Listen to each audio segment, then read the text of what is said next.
अस्सलाम वालेकुम अंदरिकी नमस्कारालु गौरवनीयुलु पेद्दलु अनंतपुरम शासनसभ्युलु दग्गुपाटी प्रसाद अन्न मी इंटिकी मी एम्मेल्ये प्रोग्राम रोजु रोजुकी मुंदुकु पोता उंटे వైసీపీ నాయకులకి గుండెల్లో రైళ్లు ఎందుకు పరిగెత్తుతున్నాయని అడుగుతా ఉన్నా, సూటిగా అడుగుతా ఉన్నా. ఎందుకు మీకు ఉచ్చాకారుతా ఉంది మీకు?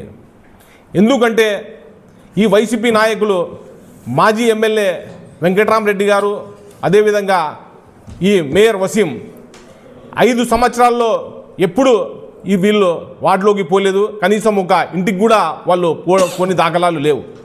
ఈరోజు మా ప్రసాద్ అన్న ఎమ్మెల్యే గారు మీ ఇంటికి ఎమ్మెల్యే అని ప్రోగ్రాం పెట్టి రోజు రోజు గడప గడప పోతా ఉంటే వీళ్ళకి ఉనికిలు కాపాడుకోవడం కోసం ఈరోజు ప్రెస్ మీట్ పెట్టి బురద చల్లే కార్యక్రమం వీళ్ళు చేస్తూ ఉన్నారు. అదేవిధంగా మీరు ఛాలెంజ్ చేస్తూ ఉన్న ఈ వసీంకి మీరు ఖచ్చితంగా మీరు ఎంక్వైరీ మీ మీద ఉంది, ఖచ్చితంగా మీరు లోపల పోయేది ఖాయం. చెంచల్ కూడా జైలుకి జగన్మోహన్ రెడ్డి ఎట్లా పోయినాడో మీరు కూడా రెడ్డిపల్లి జైలుకి అనంతపురంలో పోయేది ఖాయమని కూడా నేను ఈ మేయర్ వసీంకి హెచ్చరిస్తూ ఉన్నా. అదేవిధంగా మీరు 26 కోట్లు మీరు డంపింగ్ యార్డ్లో అవినీతి జరగలేదా? సాక్షాత్తు ఆ రోజులో మీ కార్పొరేటర్ ఉన్న అప్పుడు చాలామంది చెప్పలేదా? మీ కౌన్సిలింగ్లో మీ డిప్యూటీ మేయర్ గారు వాసంతి గారు ఈరోజు మాట్లాడుతూ ఉన్నారు మీ పక్కన కూర్చొని ప్రెస్ మీట్లో. ఆ రోజు అవినీతి జరిగిందని స్వయాన వాసంతి గారు చెప్పలేదా? అదేవిధంగా సైఫుల్లా బేగ్ మీ పక్కన ఉన్న సైఫుల్లా బేగ్ కార్పొరేటర్ చెప్పలేదా ఆ రోజు అవినీతి జరిగింది అని? స్వయాన వాళ్ళు కౌన్సిలింగ్ చెప్పలేదా?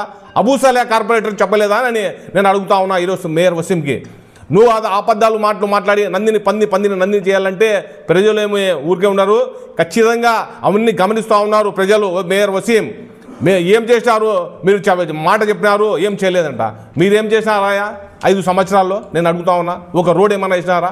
ఒక బీటీ రోడ్ ఏమైనా వేసినారా? ఒక కాలువ వేసినారా? కనీసం ఒక లైట్ వేయించిన దాఖలాలు ఉన్నాయా మీ హయాంలో? మీరు ఏమన్నా మాట్లాడితే మేము 300 కోట్లు తీసుకొని వచ్చినాము, మేము బిర్జీ తీసుకొని వచ్చినాము అంటారు. బిర్జీ యాడ్ తీసుకునే 2017లో తెలుగుదేశం గవర్నమెంట్లో వచ్చిండేదే అది. మీరు ఏం చేశారంటే కాంట్రాక్ట్ వర్క్ చేపించారు ముందర నిలబడి, అది కూడా వంకర టింకర. పామునాడుగా రోడ్డు ఉంది, టవర్ క్లాక్ నుంచి సప్తిగర్ వరకు చూస్తే పామునాడుగా రోడ్డు మీరు వేయించిన దాఖలాలు ఉన్నాయి, కానీ మీరు అభివృద్ధి చేసినది శూన్యం. ముస్లిం మైనారిటీలకి కనీసం మీరు ఒక పథకం ఇచ్చినారా మీ హయాంలో? నేను సూటికి అడుగుతా ఉన్నా. అదేవిధంగా చంద్రబాబు నాయుడు గారు గతంలో 2014 నుంచి 2019 ఎంతో సంక్షేమ పథకాలు ఇస్తే అవన్నీ జగన్మోహన్ రెడ్డి తుంగలో తొక్కినాడు. ఏమి ఇచ్చినారయ్యా ముస్లిం మైనారిటీలకి జగన్మోహన్ రెడ్డి మీ ప్రభుత్వం అంటే? మా మీద దాడులు, ఆత్మహత్యలకు పాల్పడ్డారు మీ గవర్నమెంట్లో ముస్లిం మైనారిటీలు. చాలామంది ఆత్మహత్యలకు పాల్పడ్డారు, దాడులు చేసినారు మా మీద.